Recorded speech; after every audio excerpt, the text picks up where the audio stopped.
About a month ago, I heard a story which has been floating around in my head ever since. It was a story that black feminist scholar and poet Dr. Alexis Pauline Gumbs was telling about Harriet Tubman. Now, most of us know of Tubman as the woman who helped lead over 80 enslaved Africans, friends, family, and others to freedom on the Underground Railroad, and who never lost a single passenger. While enslaved, Harriet Tubman had suffered a traumatic head injury while defending another slave from an overseer, and that head trauma caused her to have visions and dreams throughout her life. And one night, shortly before the start of the Civil War, Harriet was staying at the house of the black abolitionist leader, Reverend Henry Highland Garnet. And during the night, that she had a vision that all of America's slaves would be liberated soon. The oldest written account of this story is from Sarah H. Bradford's 1886 book, Harriet, the Moses of Her People, and she describes the scene. Whether a dream or one of those glimpses into the future, which sometimes seems to have been granted to her, no one can say, but the effect upon her was very remarkable. She rose, singing, "My people are free. My people are free." She came down to breakfast singing the words in a sort of ecstasy, and Mr. Garnet said to her, "Oh, Harriet, Harriet, do cease this noise. My grandchildren may see the day of emancipation of our people, but you and I will never see it." Harriet replied, You'll see it, and you'll see it soon. My people are free. My people are free." Now, Dr. Gumbs points out that Tubman isn't saying, "My people will be free." In the midst of slavery, shortly before the start of the Civil War, she is saying, "My people are free." She was envisioning the world as she knew it inevitably would be. A powerful dream. But a dream alone is not enough. It has to be backed up with action. About a year later, after the Civil War had started, Tubman headed down to South Carolina to spy for the Union Army. And for over a year, she gathered information along with other informants. And she helped plan and lead the Combahee River Raid on a Confederate stronghold there in South Carolina back in 1963. I do that all the time. I even thought I'd say 1863. Say 1863. And then I typed 1963.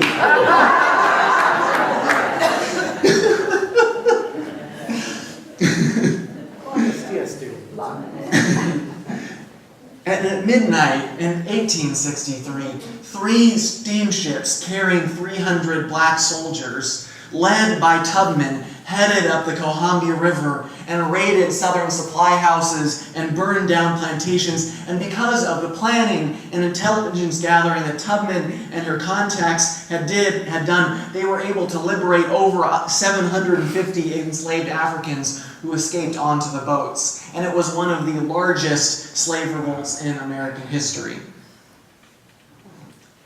150 years later, a group of mostly queer black feminists called the Combahee River Collective gathered back at that location and repeated her vision as a meditation of liberation. My people are free. My people are free. And Dr. Gumbs says how powerful it was to think of Tubman imagining them gathering 150 years later, breathing in her words. To think that this vision is what helped sustain her in the struggle. And now these women were working to expand those boundaries of liberation for the current generation and future generations. Gumbs ends a meditation she wrote about this experience by saying, "May we live the lives that our ancestors had to create mythologies and legends to even allow for." That's what another world being possible is about. About big dreams. Now, for a service that is ostensibly focused on the future, I'm going to be talking a lot about the past in this service. And part of the reason is that we have such a hard time imagining the possible ways things could be different in the future. I mean, who could have imagined that a racist, misogynistic reality TV host would be president and shutting down our government over a wall? Or that one of the biggest voices on the left would be a 29-year-old Puerto Rican socialist bartender turned congresswoman. Unexpected things happen all the time. Possibilities we could never imagine often become a reality. And now, speaking of Puerto Ricans, one of the highlights of the musical Hamilton is the song that King George sings to the wayward American revolutionaries. You'll be back, soon you'll see. You'll remember you belong to me. You'll be back, time will tell. You'll remember that I served you well. Oceans rise, empires fall. We have seen each other through it all. And when push comes to shove, I will send a fully armed battalion to remind you of my love. So I didn't actually need to include those last two lines, but I really, really wanted to, because they may be my two favorite lines in the whole musical. And so even though he notes, this fictional version of George, notes oceans rise, empires fall, he can't imagine it applying to this situation. And of course, one of the things that the colonists had that King George didn't was a better vision. They were fighting for the ideals that had been espoused in the Declaration of Independence and in Thomas Paine's incendiary pamphlet, Common Sense, about the possibilities of self-government, of a new way of being. They knew that another world was possible and believed so strongly in it that they were willing to die for it. Another world is not only possible, she is on her way. On a quiet day, I can hear her breathing, writes the Indian activist and novelist Arundhati Roy. It's a beautiful reminder that the future is not yet written, of the possibility we have to reshape the world towards one that is more just. But if you take time to think about it, it cuts the other way as well. It's not simply about changing the status quo, because there are people who are also dreaming of a different world, a world where men and women follow rigid gender roles, where there is a gender binary, where workers have less power, where white people assert their supremacy, where religious infidels are killed or converted, where education is privatized, where corporations are free to do whatever they want, where queerness is illegal, where women don't have autonomy over their bodies, where we build walls to keep out the other. Those are all out there. People are dreaming of those, what might be our nightmare. And it's scary because sometimes it seems like those competing interests are winning, or if not winning, at least gaining ground. Now, I have these moments of thinking about these movements that I've been a part of, for which I protested and organized and risked arrest, and on one case, been arrested. The anti-war movement, the Occupy movement, the movement for Black lives, for immigrant justice, for LGBTQ rights, for environmental justice. And sometimes we win, and sometimes we lose, and it can be hard in those moments of loss, of seeing those struggles that you've worked for lost, or sometimes ground that has been gained, having to take a step back, and it can be difficult. But the thing that I have to remind myself is that these changes they don't come in direct straight lines, and they often move sideways and shift in unexpected ways. We have a hard time imagining that, both with these societal change, but also in our personal lives too. There's a similar parallel. Studies have shown that when we look back at ourselves in 10 years and see how we've changed, we accurately assess that, man, we've come a lot, we've changed a lot in 10 years. And yet when we think about how we're going to be 10 years from now, we have a tendency to think, well, it'll more or less be the same way that I think now. Because we finally come to the correct realization. All of our years of experience have brought us to the point where we've achieved pretty much all the wisdom we're going to. But, if you interview those people 10 years later, they'll say, 10 years ago, man, what the hell was I thinking? As a kid, I used to hate listening to NPR. My parents used to listen to what seemed like all the time. Although it was probably only about 25% of the time, which is now less than how often I listen to NPR or similar podcasts. But I have a story about listening to NPR that ties back into this justice issue. So back in 1999, in my senior year of high school, we were listening to NPR as my dad drove me to school.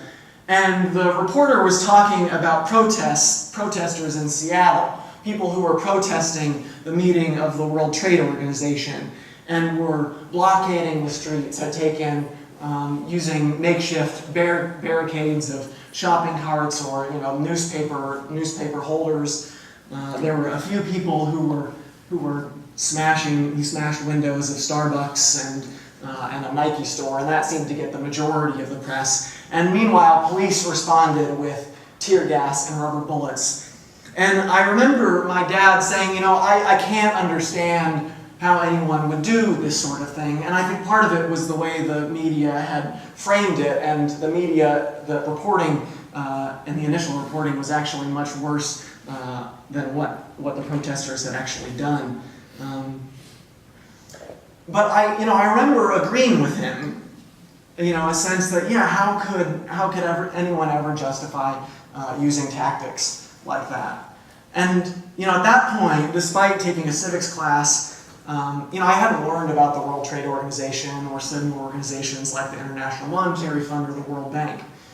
And I was unaware at the time that they were representative of neoliberalism and globalization, an economic agenda then referred to as the Washington Consensus. It was kind of similar to what Francis Fukuyama had called around the same time the end of history, that after the fall of the Soviet Union, because people considered this system of globalization and kind of putting markets above all else to be the ideal system, and this was just the way things were going to be going forward. It was the Washington Consensus. And one of the chants of the global justice movement that was out there in the streets, most of whom peaceful, was another world is possible. And although it didn't seem like it at the time, and in future years there were tremendous crackdowns to prevent protesters from shutting down the WTO as they successfully had done this year, and those meetings were able to continue in further years. Over the next few years, that idea of that as the Washington Consensus just fell apart. And so there have been, there's much more challenging in terms of, what our country is and the direction that we're heading. And so although they were unsuccessful in shutting down the WTO, this global justice movement had actually helped shift the conversation. Now, and this comes to my part in the growth. So 12 years later, during the height of the Occupy movement, I was marching with 10 to 20,000 people. This is me with some of my seminary friends. You can see people standing on storage containers, I believe on top of trains in the background. And so we marched from downtown Oakland to the port as part of, and about this 10 to 20,000 people shut down the port as part of a general strike, because it was representative of neoliberalism, of globalization, and the excesses and injustices of late-stage capitalism as we saw it. And so, it was a peaceful protest, but at that point, I could see the necessity of sometimes you actually need to throw a wrench in the gears and grind things to a halt, if just for a moment to say, no, this system isn't working for us. Now, I know that some of you in the congregation may not agree with me either in the ideology or the tactics, and that's fine. But I also want to note that my generation does think more favorably of socialism than capitalism. Over 50% think positively of socialism. And I assure you that that is informed by a lived experience of extreme economic inequality and a lack of opportunity that I've seen, particularly for my friends who graduated college just a few years after I did. So for most of my generation, socialism doesn't evoke Cold War Russia, but rather the Nordic model of Northern European countries with their strong social safety net and their status as the first, second, third, fourth, and ninth happiest countries in the world. The US, if you're wondering, is 18th. Yet, even those countries, I think, have much to grapple with as we collectively transition to a way of life that allows us to live in harmony with our Earth. So there's always a new world, another world that's possible. And there is some truth to the difference in generations. Harriet Tubman dreamed of a reality that was not yet manifest. And she pushed the boundaries of what was possible, which allowed those who came later to push those boundaries further than she could ever have imagined. To me, that's what it means to pass on the light. Louis Braille, too, envisioned a system of reading and writing for blind people that improved on what had come before. Not that the system before was terrible. It was the best that they had at the time, and it was better than they had just a few years before. But he saw something better. And there's power in that. Each generation has its horizon towards which it is heading. And when the next generation arrives there, they can usually see a further generation that maybe to that previous generation seems a horizon too far, sometimes not. I'm always grateful for the elders and the movements who have taught through their experience of past movements, good strategy and tactics and grounding for transforming the world. And I hope in the future to trust the generations that come after me, to trust their vision and wisdom when I can't see the horizons that they can. Although, it's not always a generational thing. There are many people here who can imagine a world with less plastic than we have today, for instance. No one who's here was alive before 1907, but many of you were alive before plastics really started to take off in the 1950s. And so who of you could have imagined the ubiquity of plastics today or their environmental destruction? Back before plastic bags and water bottles were a thing, and before we were dumping a garbage truck full of plastic into the ocean every minute. For many of us, it seems hard to think how we could go back, necessary though it may be. But many of you have lived experience and know that it is indeed possible. We, in fact, lived without plastic for countless generations, millennia. And the reality is things are starting to shift, and more people are reducing their plastic use. And just to take one example, there are over 60 plastic-free supermarkets in the UK.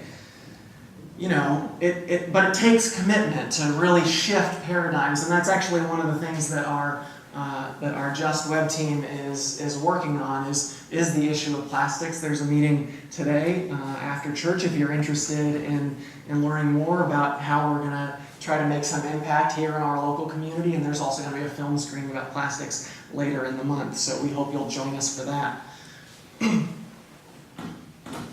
And on other horizons, I know that, as was mentioned in our Joys and Sorrows, there are a group of teachers who plan to be out there picketing tomorrow, striking tomorrow, because they don't agree with the direction the public schools are taking in LA. As traditional public schools, which serve almost 90% students of color and about 80% of whom qualify for free or reduced price meals, are being starved for funding with increased classroom sizes and reduced support services, while charter schools continue to grow, funneling more money away from our standard public schools And so, it is a struggle for the vision of the world we want to live in. And if any of you are going to be at Canoga High, I will see you there tomorrow morning. So we all of us have dreams about the way the world could be. So many different ways. I have my vision. I have visions, really. And you have your visions. And maybe your vision is more about for your own personal life. So I want to close this sermon not with my words, but with your own imagination. Because your imagination, your vision of the world that you would like to see is what's going to motivate you. It's what's going to ground you. It's what's going to inspire you to make a change. So I want you to just take a minute to just, close your eyes if that's what you want to do. And I want you to just start to picture the world that you'd like to see, or, the steps you would like to move towards as a person, the growth you would like to take on if that's where your heart is. And just think about it. What does it look like? What does it sound like? What does it feel like to be living in this world? Does it give you a sense of possibility, release, joy, happiness?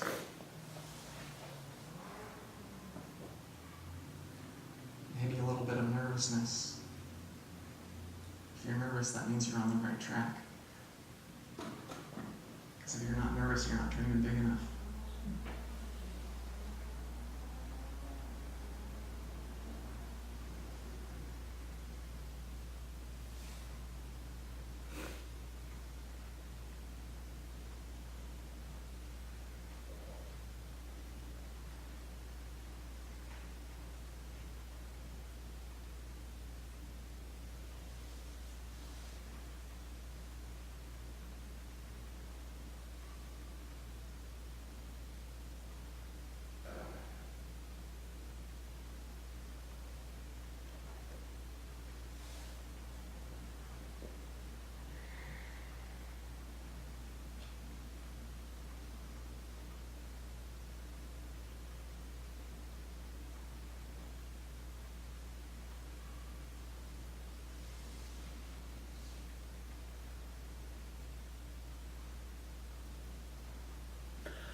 May it be so.